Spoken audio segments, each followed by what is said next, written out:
반갑습니다. 강승입니다. 자, 윤리 1등급으로 함께 가는 동지 여러분들, 드디어 수능특강, 심화 보충 강의에서도 14번째 강의, 마지막 시간에 골인했습니다. 자, 여기까지 오신 여러분들 수고 많았고요. 오늘 마지막 한 강의 완벽히 소화하심으로써 윤리 1등급에 좀 더 가까이 갈 수 있는 그런 토대를 마련했으면 좋겠습니다. 자, 여러분들 오늘 남아있는 이 한 강의는요, 바로 전통윤리에 관한 주제예요. 전통윤리에서도 분명히 연계성을 가지고 출제가 될 텐데 어떤 것들이 나올까? 여러분들 혼자서 해결하려고 하면 굉장히 부담스럽고 골치 아프죠? 선생님과 함께 이 내용들, 필수 자료와 그리고 기출문제, 선생님이 만든 문제를 통해서 한번 보다 쉽게 이 내용을 소화할 수 있는 기회로 삼으셨으면 좋겠습니다. 자, 전통윤리의 내용을 시작하는 데 있어서는 첫 번째로 동학사상부터 시작이 되는데요. 우리 필수 자료 확인해 보고 문제로 접근해 보도록 할까요? 필수자료 1번 교재 161쪽 먼저 보겠습니다. 자, 내용 보세요. 내 마음이 곧 내 마음이니라. 오심즉 여심 얘기하고 있죠. 사람이 어찌 이를 알리오. 천지는 알아도 귀신은 모르니 귀신이라는 것도 나니라.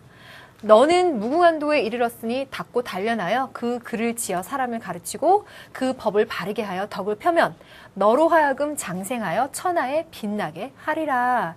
자, 이러한 얘기는요, 최재우가 종교적인 체험을 통해서 그 한울림 신으로부터 신령스러운 주문, 영부를 받았다라고 해요. 그래서 그 주문을 받아서 그것을 이렇게 글로 만들어서요, 사람들에게 가르치고 종교화 시킨 거죠. 그러한 내용이 이제 스타트가 되고 있는 것 같네요.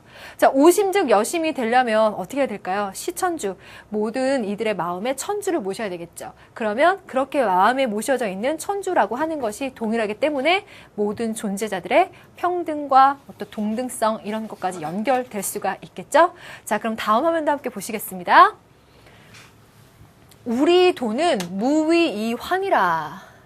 그 마음을 지키고 그 기운을 바르게 하고 하늘님의 성품을 거느리고 하늘님의 가르침을 받으면 자연스러운 가운데 화해가 생겨나는 것이다. 그런데 서양 사람은 말에 차례가 없고 글에 순서 없고 도무지 하늘님을 위하는 단서가 없고 다만 제 몸만을 위하여 빌 따름이니라. 몸에는 기와지신이 없고 학문에는 하늘님의 가르침이 없으니 형식은 있으나 자취가 없고 생각하는 것 같지만 주문이 없는지라.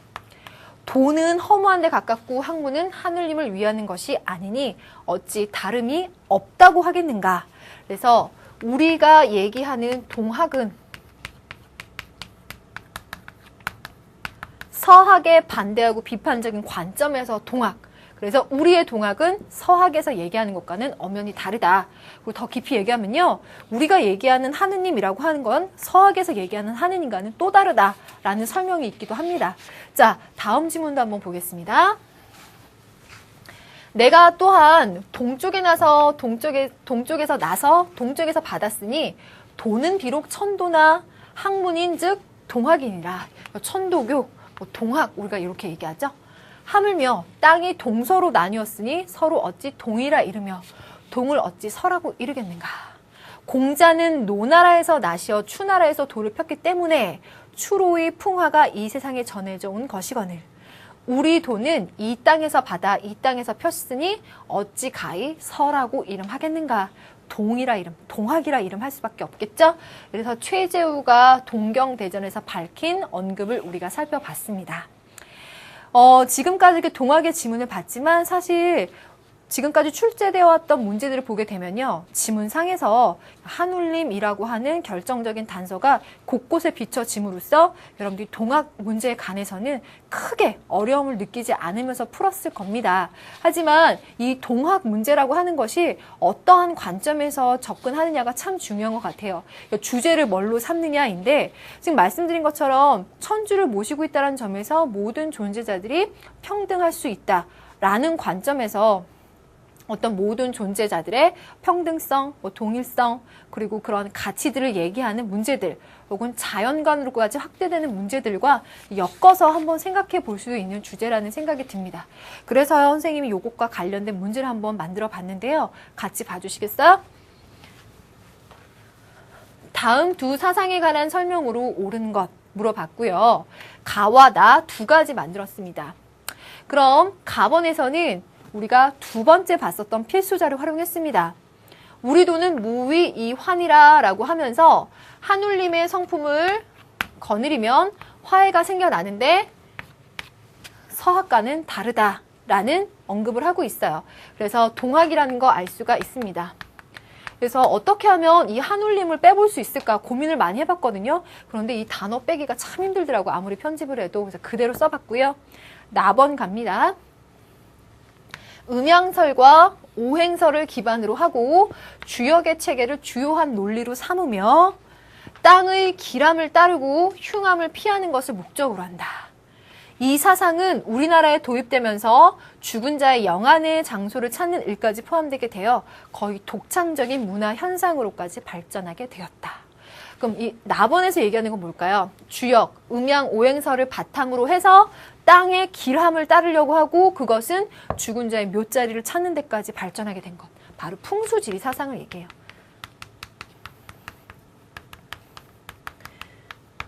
이 동학은요, 윤리와 사상, 전통윤리 동시에 언급되는 내용이지만 풍수지리 사상은 전통윤리 파트에서 언급되는 내용이에요. 이 풍수지리 사상을 보면은 인간에게도 혈자리가 있듯이 땅에도 그런 혈자리가 있다라고 봐요. 그래서 땅도 역시나 살아있는 생명체처럼 보는 거죠. 그래서 그것에 관해서 마치 그 기람과 흉함을 따져보고 그것을 따르려고 하는 그런 문화적인 현상을 얘기할 수 있는 건데요. 물론 학문적인 것을 기반을 하고 있다는 겁니다. 그럼 이 두 사상에 대한 설명으로 옳은 게 뭐겠는가라는 걸 물어보는데요. 1번 선택지 보겠습니다. 가사상은 인간 중심적인 세계관을 나타낸다라 했습니다. 선생님, 요거는 오답지로 설정했습니다. 왜 그런가 하면 학생들이 동학사상, 인내천, 사람이 곧 하늘이다. 사람이 곧 하늘이다 라고 하면 인간 존중 사상으로 갈 수 있겠죠. 그런 의미에서 여러분들이 인간 중심이라는 말과 이렇게 혼란시켜서 생각해 볼 수도 있을지 모르겠는데요. 자, 여기서 보면 모든 존재들이 하늘을 모시는 거예요. 그런 측면에서 보자면 하늘을 모시고 하늘을 담고 있는 모든 존재자들, 생명을 가진 존재자들, 그들은 모두 평등한 존재가 될 수밖에 없는 거거든요.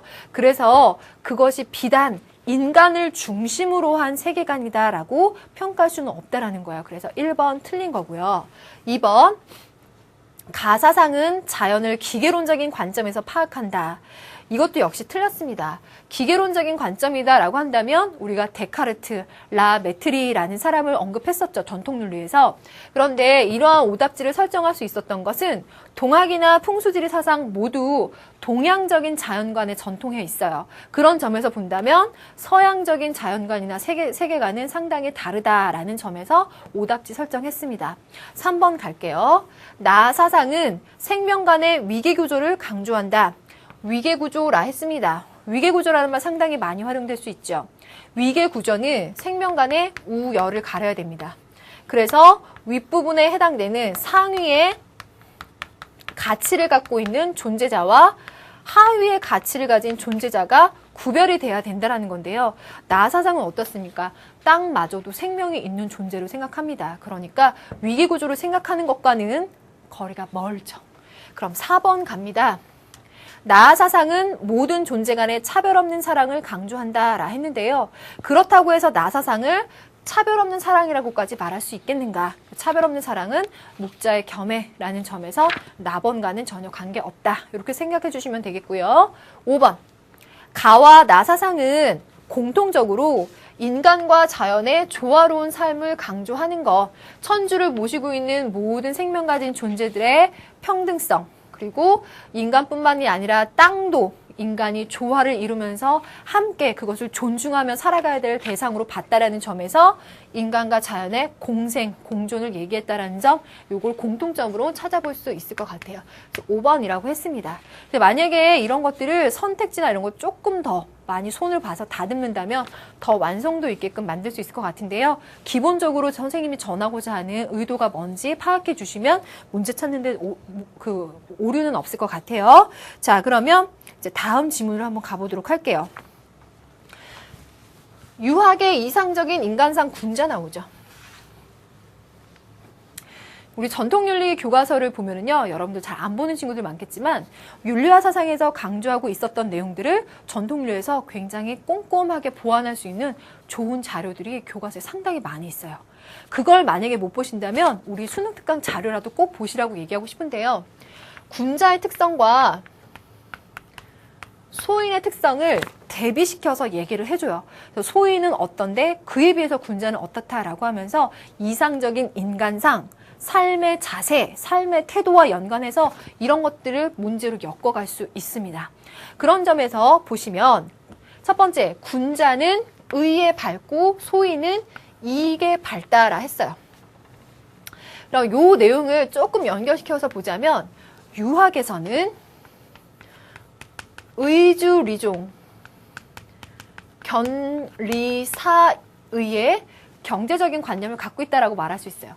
주제를 그렇게 표현해서 말하자면 의와 리가 있는데요. 요 의가 도덕성을 얘기하는 거예요. 리는 경제적 이익.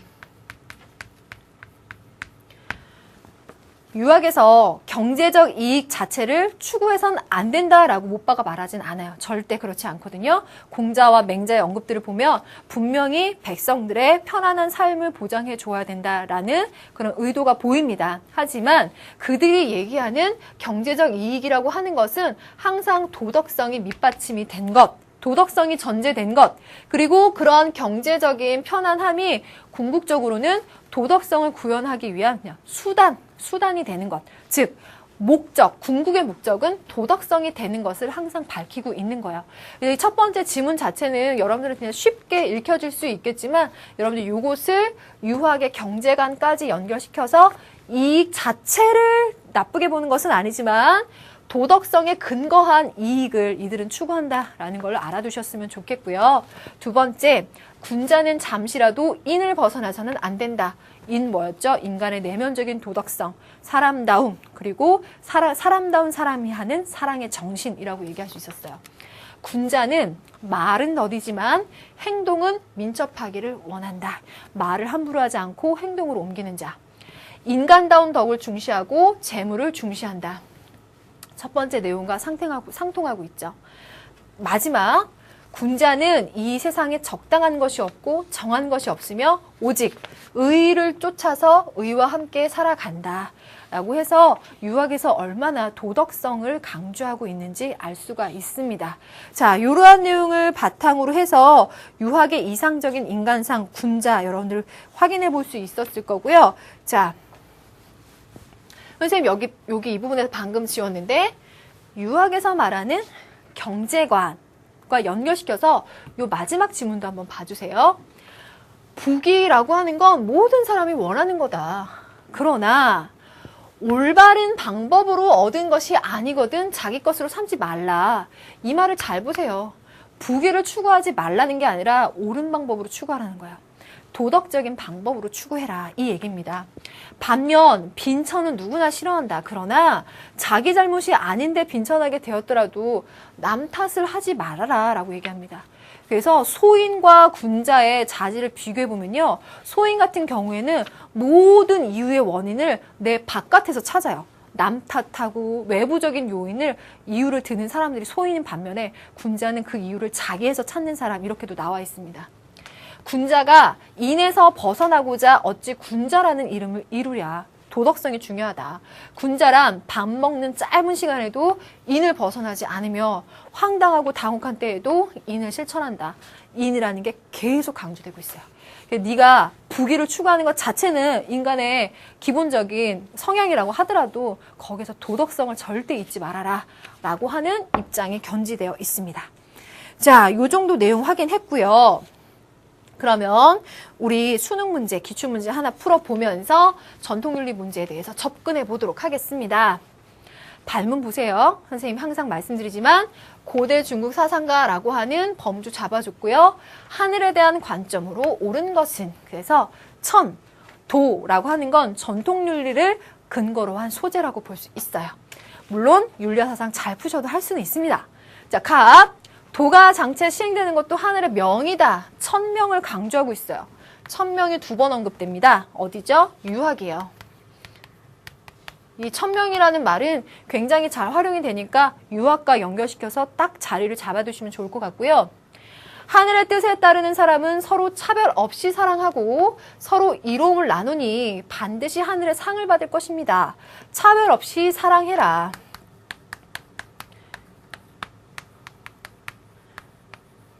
그래서 뭐 교리라고도 하고 교상리라고도 얘기를 하는데요. 겸애, 차별 없이 사랑하는 겸애, 서로 이로움을 나누는 교리라고 하는 것이 바로 이들의 목적이라는 거죠. 그래서 묵가라는 거 알 수가 있습니다. 그럼 병, 하늘의 도는 겨루지 않고도 이기고 부르지 않아도 저절로 찾아옵니다. 인위적인 것이 아니라 자연스러움 그 자체입니다. 도가입니다. 그래서 갑을 병에게서 지금 공통적으로 하늘이나 도라는 관점에 대해서 얘기를 하고 있는데요. 이 을 부분에서 하늘을 상정할 수 있는 거는요. 묵과 같은 경우 자신들 집단의 이론을 공고히 하고 그것들을 알려주고 그것을 잘 따르기 위해서 그 집단의 구성원들이 잘 따르게 하기 위해서 하늘이라고 하는 종교적인 관점을 어느 정도 도입해서 썼다라는 그런 측면에서 이해를 해두시면 될 것 같아요. 그럼 이 중 옳은 설명을 골라봐야 되겠네요. 자, 갑 1번. 갑은 인간의 기륭화복과는 관계가 없는 것으로 보았다.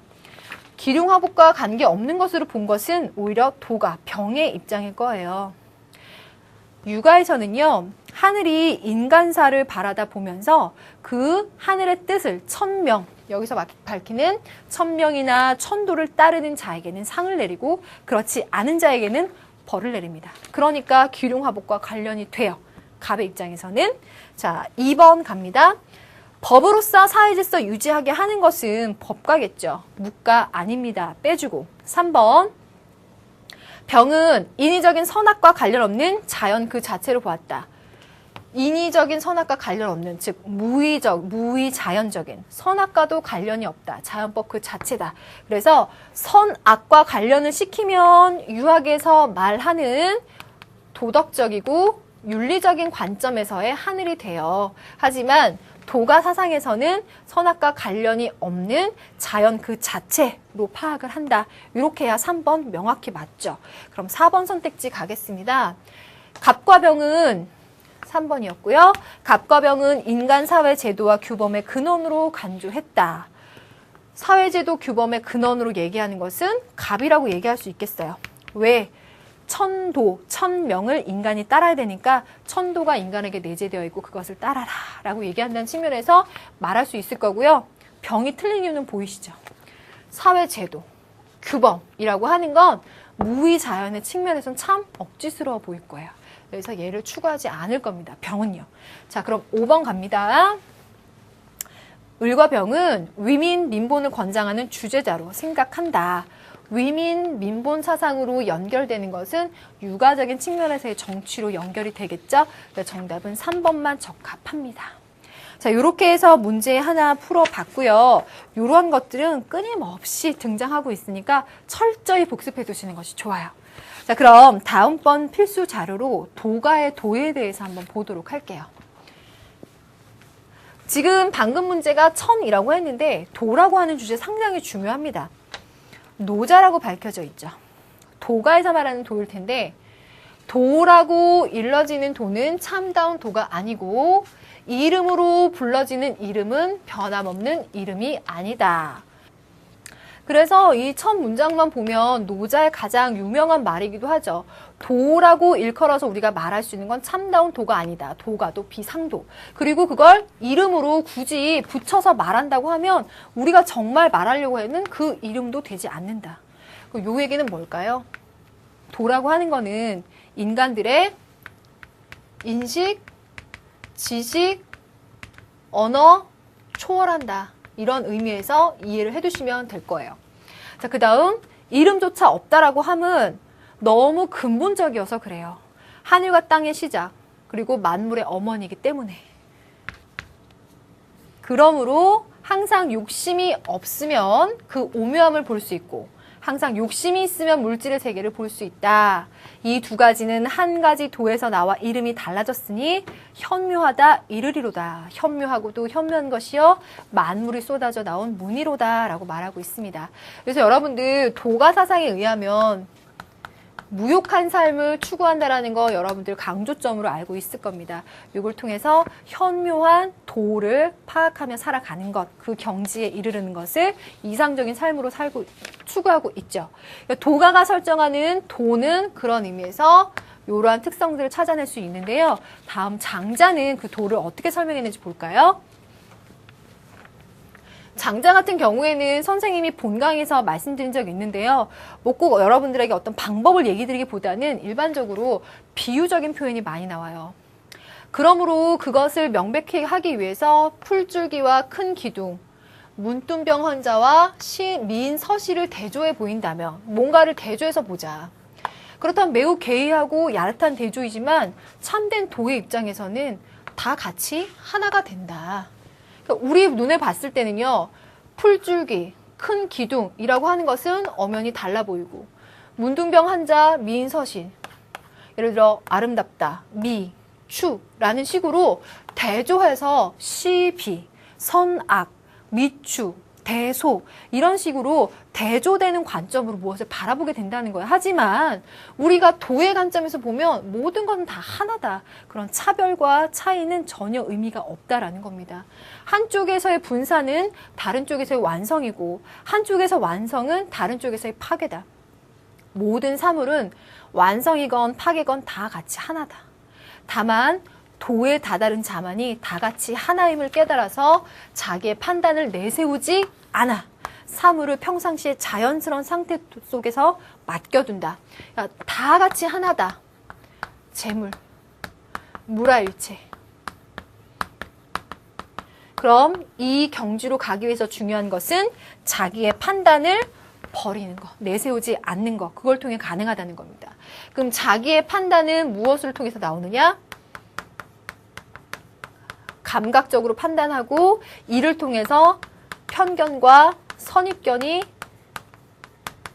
발생하게 되면 인간들은 이렇게 대조적으로 생각한다는 거예요. 이걸 버리라는 거죠. 장자는 이런 비유적인 표현을 통해서 절대적인 도의 관점에서 모든 것을 평등하게 보라라는 걸 강조하고 있죠. 자, 이게 중요한 주제였는데요. 이것과 관련해서 수능 문제 하나 보도록 하겠습니다. 다음은 춘추 전국시대 사상가의 글이다. 기영린에 대한 그의 입장을 잘못 설명한 게 뭐겠는가 라고 해서 대표적인 문제야. 이거는 장자. 장자의 근거를 두고 있는 얘기로서 비유적이고 우화적인 표현이죠. 이를 통해서 그의 얘기를 알아야 되는데 만약에 여러분들이 이 글을 읽어보지 못했다고 하더라도 어떤 맥락에서 찾을 수 있는지 볼게요. 옛날에 어떤 바다새가 노나라의 교회에 날아들었다. 그런데 그 임금이 그걸 보고 나서 너무 기분이 좋은 거예요. 묘당에서 연회를 열어서 아름다운 음악 연주해주고 진수성찬 베풀어서 환대했습니다. 그런데 그 바다새는 오히려 눈이 어지럽고 마음이 슬퍼서 뭐 하나 먹지 못하고 죽고 말았다는 거예요. 그럼 그건 자기를 기르는 방법으로 새를 기른 것이지 새를 기르는 방법으로 새를 기른 것이 아니었기 때문이다. 이 얘기가 뭘까요? 자, 임금은 그 새가 너무 좋아서 이런 가진 방법으로 환대했지만 그 방법은 새가 좋아하는 게 아니었다는 거예요. 새가 좋아하는 방법은 그 자연적인 방법은 따로 있어요. 그것대로 그를 대해줘야지 나만의 입장에서 상대방을 대해준다라고 하는 것은 새가 원하는 방법이 아니라는 겁니다. 그런 비유적인 표현으로 보자면 새를 기르는 방법 그 자체라고 하는 건 장자의 생각에서는 도라고 하는 관점이에요. 하지만 그것을 내 편견과 선입견에 가려서 보지 못하면 절대 도의 관점에서 행동할 수 없다는 거죠.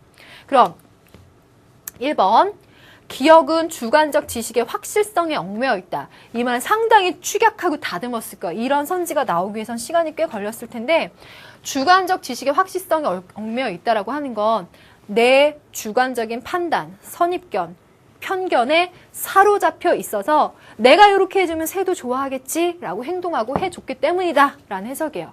그럼 기억번 맞죠? 2번, 기억에 집착하는 하나의 이유는 감각적 경험에 대한 맹신이다. 난 고기를 먹으면 맛있더라. 그리고 나는 이 음악을 들으면 귀가 즐겁더라. 새도 좋아하겠지? 라는 자기의 감각적인 경험에 대한 맹신으로 새를 대한 거예요. 그래서 1번과 2번은 똑같은 맥락에서 오류를 지적해주고 있는 걸로 맞아요. 그럼 3, 4번 보겠습니다. 니은은 사물을 그 자체로 볼 때 가능하다. 그래서 니은과 같은 경우를 보게 되면은요, 새를 기르는 방법, 그것으로 새를 대해주는 것, 도의 관점, 나의 편견과 선입견을 버리는 것으로서 장자가 얘기하려는 니은과 연결이 맞겠죠. 그럼 4번 가겠습니다. 그럼 그런 도의 관점은 오감을 통해 얻은 지식을 절대시해야 가능하는가? 절대시해야 되는 것은 도의 관점에서 절대적 관점으로 모두 평등하게 보라는 것일 거고, 오감을 통해 얻은 지식은 편견과 선입견을 낳는 감각적인 경험이기 때문에 이를 멀리하라고 해야 될 겁니다. 그러면 4번은 틀린 것이겠네요. 잘못 설명한 것. 자, 그럼 5번 나머지 확인해 볼게요. 일체의 사유를 정지한 채 사물의 변화에 임할 때 가능하다. 일체의 사유를 정지한다 라고 하는 거 여러분들 뭐 좌망, 심재, 물화일체 이런 얘기들 많이 배우셨을 텐데요. 그런 얘기들을 하는 것 자체가 계속 반복되는데 감각적인 사유에 의해서 편견과 선입견에 사로잡혀 있는 나의 의식을 버리는 행위를 말하죠. 그래서 5번도 역시나 맞습니다. 이렇게 해서 장자 문제가 출제가 되었었는데 이런 것도 여러분들이 한번 확인해 보시면 장자 문제에 대해서 자신감을 가질 수 있을 것 같아요. 자, 그럼 이제 선생님이 만든 문제 하나 보여드릴게요. 다음 사상이 공통적으로 강조하는 삶의 태도로 옳은 것. 갑번을 보시면 부귀는 모든 사람들이 원하는 거다. 하지만 올바른 방법으로 얻은 거 아니면 취하지 말라. 군자는 인을 중시한다. 그래서 여러분들 우리가 앞에서 확인했던 육아적인 관점에서 얘기하는 군자의 덕목이라는 걸 알 수가 있습니다. 근데 이 문제에서는 군자의 덕목 중에서도 경제적인 관념이 어떠해야 하는가를 포인트를 잡아서 만들었어요. 그럼 을이 뭔가 볼까요? 도라고 일러지는 도는 참다운 도가 아니고 이름이라고 불려지는 이름은 변함없는 이름이 아니다. 그래서 노자의 언급이라는 것도 알 수 있고 노자까지 여러분들 혹시 못 간다고 하더라도요. 도가 사상이라는 거 알 수 있습니다. 그럼 육아와 도가에서 공통적으로 중시하는 삶의 태도가 뭘까라는 걸 찾아보는 건데요. 우리가 공통적으로는 육아와 도가 같은 경우에는 대립적인 관점에서 얘기 많이 해요. 육아가 얘기하는 인을 도가에서는 어떻게 비판하는가? 육아가 말하는 천이나 도를 도가는 어떻게 비판하는가? 이런 구도가 많이 만들어졌었는데 공통점을 한번 봅시다. 전반적인 삶의 태도에서. 자, 보시면 경제적으로 이익을 취하는 삶을 차단하는가? 라고 보면 특히 갑과 같은 경우에서 틀리는 건요. 부귀를 추구하는 건 모든 사람이 그러한데 그게 도덕적이지 못한 것을 경계하라는 의미겠죠. 이렇게 단정적으로 말하는 선지의 경우는 여러분들 조심해서 잘 봐두시고 니은번 물질적인 욕망에 얽매이지 않도록 해라. 이 표현은 어떻습니까? 가번에서 그러니까 도가 혹은 육아에서 얘기하는 모든 것들 자체가 자신들의 삶의 조건에 대해서요. 물질적인 욕망에서 추구하지 말고 오히려 무욕한 삶을 통하는 것, 욕망이나 욕구를 절제하는 삶이라고 하는 건 공통적으로 보여지죠. 그래서 니은의 선지는 적절하다고 볼 수 있겠어요. 그럼 디귿번 감각에 기초한 분별적인 사고를 배제해라. 이 분별적인 사고를 배제해라. 여기서 분별적 사고라는 말이 좀 뉘앙스가 의미가 있는데요. 우선 육아에서는 시비, 선악이라고 하는 것을 분별을 해야 돼요. 얘를 분별하는 것이 이들이 추구하는 도덕적인 판단을 하는 기본 바탕이 될 수 있어요. 하지만 도가에서는 육아에서 말하는 이러한 판단 자체가 대립적이고 차별적이라고 보겠죠. 그래서 이런 분별적인 사고를 초월하는 것을 궁극적으로 추구합니다. 물론 이 분별적인 사고 자체만 가지고 딱 육아, 도가에 대해서 이렇게 대립적으로 어떻게 표현하기는 참 어려움이 있겠지만 분별적인 사고를 배제한다라고 했을 때 특히 감각에 기초한 분별적 사고를 배제한다라고 한다면 도가에 가장 가깝고 여러분들이 이 단어에서 아이디어를 찾아서 복습을 해보시라면 육아는 시비 분별을 명확히 하는 것이 오히려 도움이 된다라고 생각할 것이다 라는 것까지 한번 복습을 해보시라는 의미예요. 자, 그럼 디귿번은 빼주는 게 좋겠죠. 리을번 내면적인 성찰과 수양을 중시한다. 당연히 맞죠. 육아에서 생각하는 것, 도가에서 생각하는 것 모두 외물적인 욕구에 얽매이는 것이 아니라 그것으로부터 초월해서 군자가 되기 위한 수양, 그리고 물알체가 되기 위한 수양, 이런 것들을 강조하니까 내면적 성찰, 수양 이런 것이 모두 가능하겠습니다. 니은과 리을을 정답으로 해주시면 돼요. 이렇게 해서 육아와 도가 우리 교재에 사용된 지문을 통해서 공통점을 찾는 문제를 한번 만들어 봤습니다. 자, 그럼 우리 다음 지문 한번 보도록 하겠습니다. 유교의 효입니다. 이 효라는 주제에 대해서 불교가 말하는 것, 그리고 유교가 말하는 것에 대해서 전통윤리 교과서에서 언급이 되어 있습니다. 하지만 유교윤리는 뭐라고 말할까라는 것에 대해서 지금의 효라는 것은 부모를 잘 봉양하는 것을 말하고 있는데 심지어 개와 말 같은 짐승까지도 다 먹여 기르고 있으니 공경하지 않으면 어찌 부모와 짐승을 구별할 수 있겠는가. 부모를 섬기되 허물이 있거든 은근히 간할 것이니 간함을 따르지 않더라도 더욱 부모님을 공경하여 수고로워도 원망해선 안 된다. 지금 이러한 얘기들을 보면은요, 우리 전통윤리 교과에서는요, 나에게 가까운 사람, 내가 사랑하는 사람, 아끼는 사람이 있어요. 그러면 그 사람이 뭔가 잘못을 했다. 그럼 나는 그에게 어떠한 태도를 취하는 것이 윤리적인가를 물어봐요. 여러분들 뭐라고 답하시겠어요? 내가 아끼는 사람이니까 그 잘못을 덮어줘야 된다. 라고 하면 우리 교과가 말하는 정답이 아니에요. 뭘까요? 그의 잘못을 은근히 말해주는 거, 조언해주는 거, 고쳐주는 거, 그렇지 않도록 해주는 것이 더욱 바람직한 행동이라고 얘기합니다. 자, 이렇게 해서 유교의 효에 대해서 얘기 나와 있고요. 다음 질문 또 있죠. 어버이를 사랑하는 자가 남을 미워하는 일은 없다. 남을 미워하면 그 결과가 반드시 어버이에게 화를 미칠 염려가 있기 때문이다. 어버이를 사랑하는 정이 깊은 자는 남을 미워하는 생각이 없기 때문이기도 하다. 어버이를 공경하는 자는 남을 업신여기지 않는다. 사랑과 공경은 효도의 근본이 된다. 라고 하고 있고요. 그래서 이런 측면에서 본다면 효라고 하는 내 부모에 대한 사랑이 사회로 확장이 돼서 그러한 사랑과 공경의 정신으로서 점진적이면서도 확대되어 나가는 사랑의 모습으로 해석이 될 수 있을 겁니다. 어버이를 잃고 상을 당했을 때는 아름다운 옷을 입어도 마음이 편하지 못하고 좋은 음악 들어도 즐거운 줄을 모르고 맛있는 음식 먹어도 맛있다고 생각하지 않는다. 이것이 사람의 정이라는 것이다. 라고 해서 이러한 효의 도라고 하는 건 인간에게서는 마땅하고 그렇게 대해야만 되는 그러한 도다라고 말하고 있습니다. 유교의 효에 대해서 봤고요. 자, 그럼 우리 요것과 관련돼서 기출문제 하나 보겠습니다. 남녀관이에요. 이에 대한 설명으로 옳은 게 뭐겠는가? 남녀는 나면서부터 자유롭고 평등하다. 따라서 법에 의한 여성의 권리를 외치는 것은 땅에서는 헌법의 정신에 부응하는 거요. 하늘의 뜻으로 보면 인간 창조 당시의 모습을 되찾는 신성하고 정의로운 일이다. 불합리한 과거의 덕목이나 인습이 법에 우선할 수는 없다. 그럼 가번에서는요, 모든 인간의 평등을 얘기하고 있어요.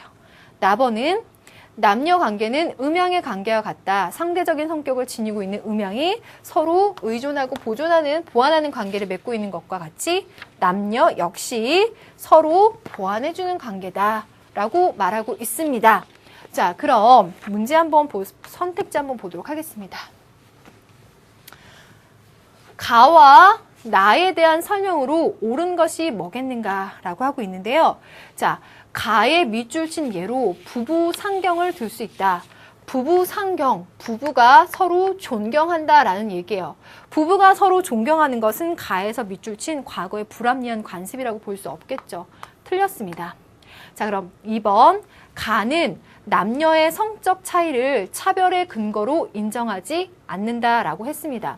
자, 가번에서 말하는 성적 차이라고 하는 건 차별의 근거로 가지 않도록 하는 거. 그래서 서로 차별하지 않으면서 평등하고 자유로운 삶을 보장해 주는 것이 가의 입장에서는 맞겠죠.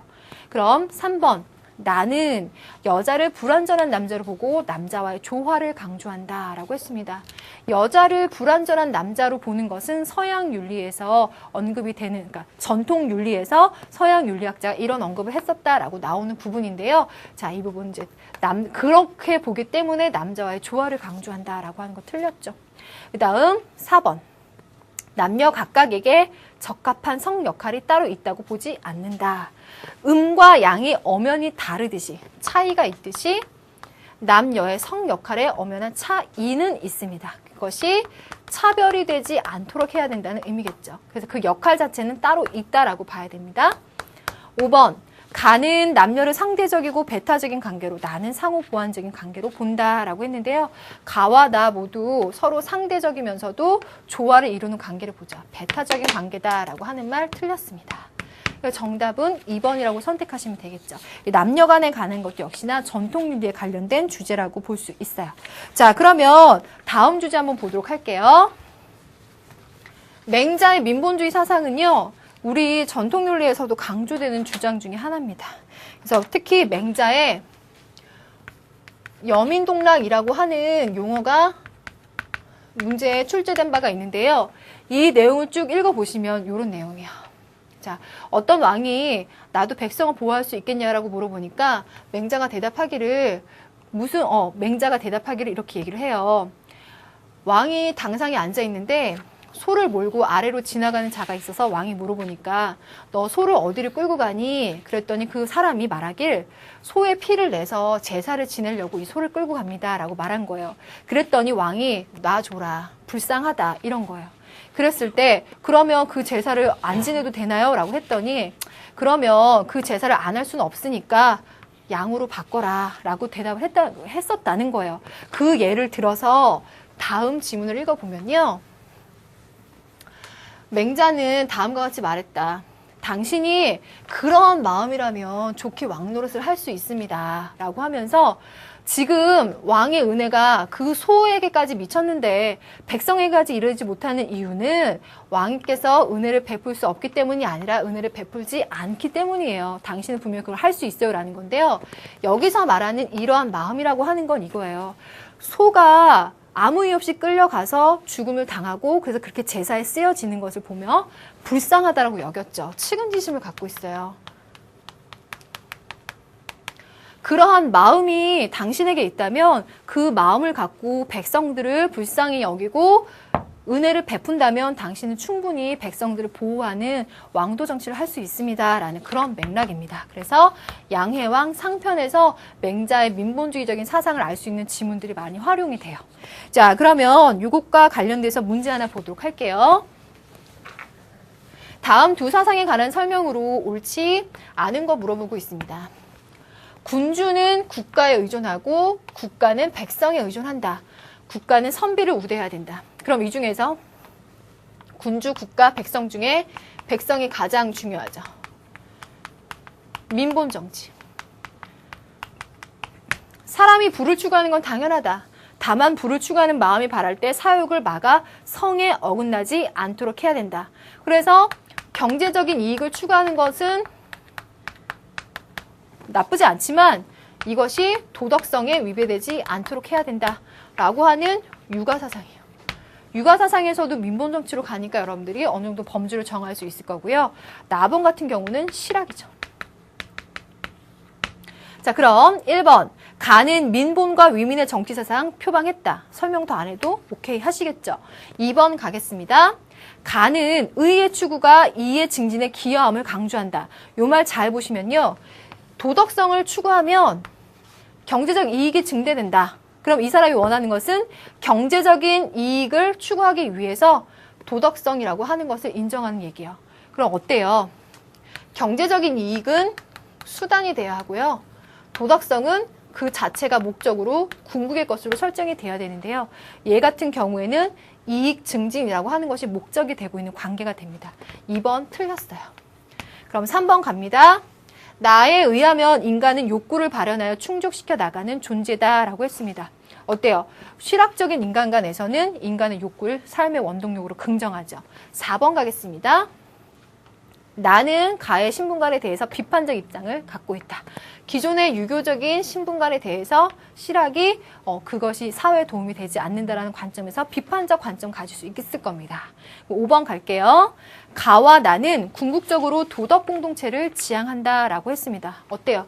도덕 공동체를 지향하고자 하는 유가와 실학에서의 궁극적인 목적 자체는 동일하죠. 그래서 얘도 맞습니다. 자, 그러면 문제가 해결이 됐죠? 자, 그럼 문제 3번. 선생님 문제 만든 거 하나만 더 풀어볼게요. 다음 사상가들에 대한 설명으로 옳은 게 뭐겠는가? 자, 얘기 보시면 선생님이 줄여서 편집을 한 거예요. 그랬을 때 그 소를 몰고 가는 백성에게 불쌍하다, 나 줘라 라고 얘기했다는 거예요. 맹자가 얘기하는 왕도 정치라고 하는 거 알 수 있죠? 그 왕도 정치는 그 불쌍하게 여기는 마음을 바탕으로 하는 거. 자, 그럼 을 가겠습니다. 나라나 집안을 경영하는 자는 모자람을 근심하지 않고 고르지 않음을 근심해라. 가난을 근심하지 않고 평안하지 않음을 근심해라.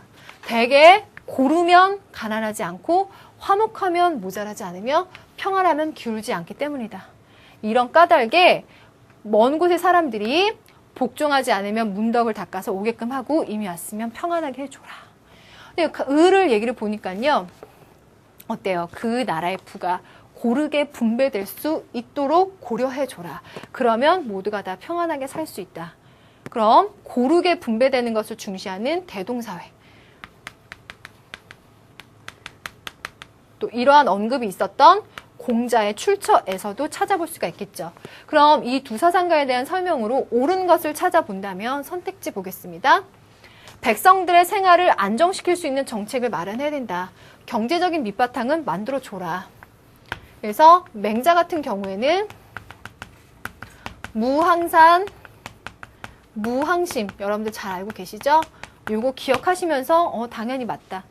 니은번 무의통치, 도가니까 틀리죠. 경제적 안정을 위해서는 도덕적인 삶이 우선돼야 된다. 네가 경제적 안정을 네가 취하고 싶더라도 도덕적이지 않으면 취하면 안 된다.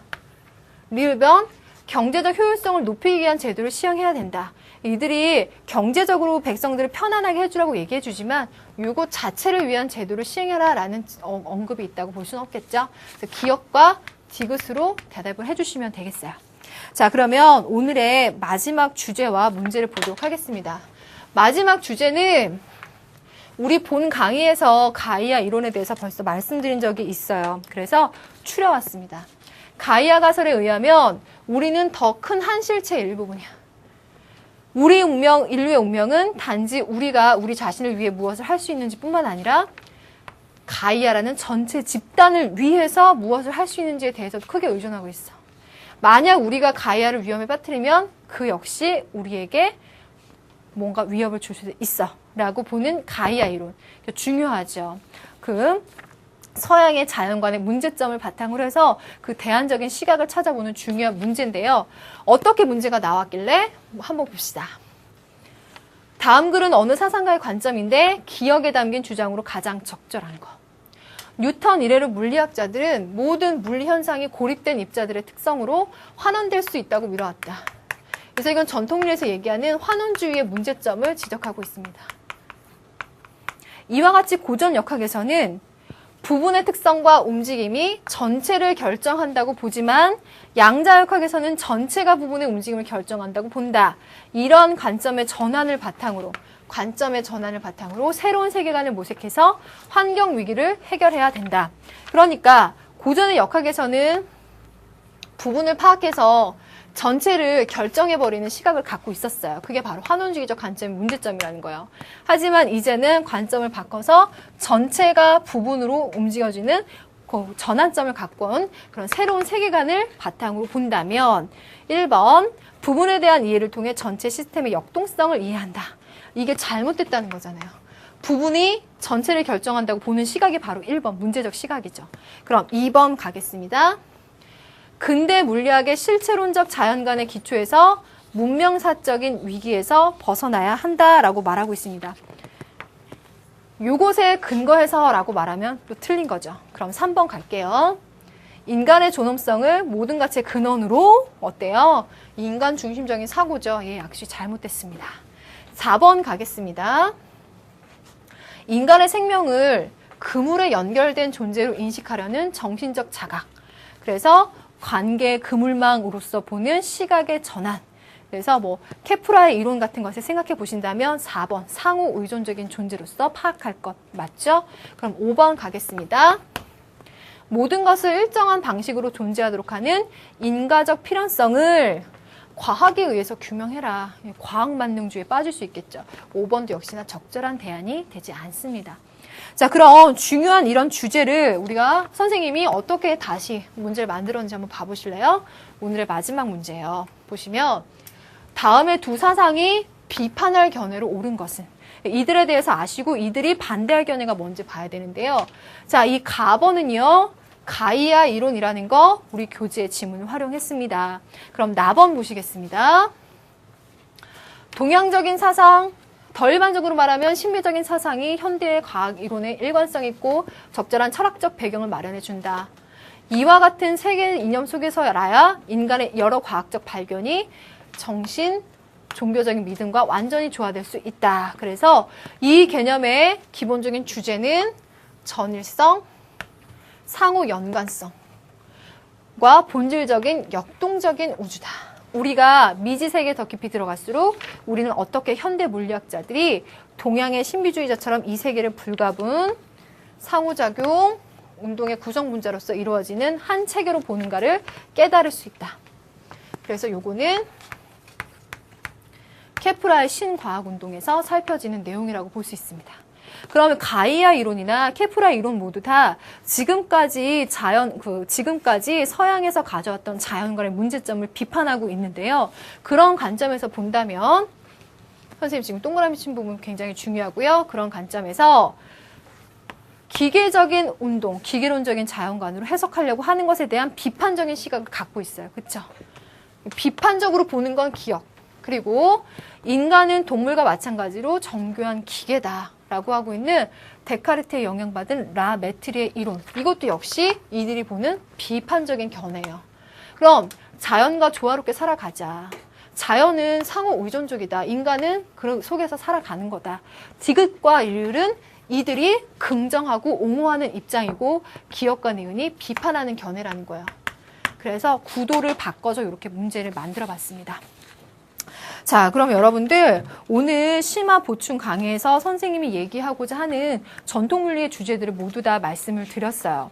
자, 선생님이 되도록 필수자료 모두 소화할 수 있게끔 그리고 그것을 기출문제에 적용시키고 또다시 선생님이 마련한 문제에 적용할 수 있게끔 나름은 많이 고민하고 준비해 온 건데요. 여러분들 선생님의 의도를 잘 이해하셔서 이런 것들 여러분 것으로 잘 소화하셨으면 좋겠습니다.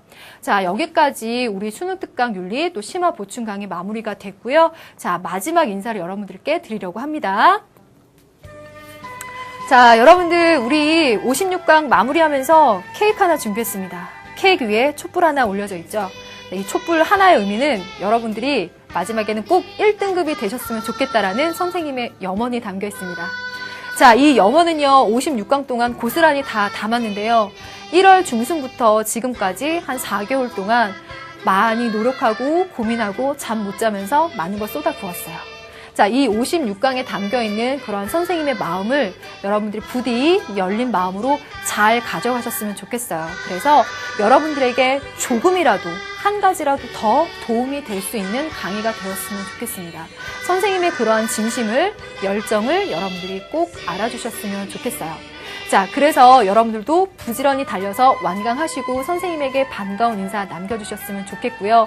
이번 단계를 발판으로 해서 다음 단계 조금 더 업그레이드 될 수 있도록 선생님이 계속 준비하고 여러분들과 함께 이끌어 가도록 하겠습니다. 자, 우리 서로를 믿으면서 함께 1등급으로 가도록 하죠. 여러분들 선생님이 항상 응원하는 거 알죠? 자, 힘냅시다. 여러분들 계속 달려요. 화이팅!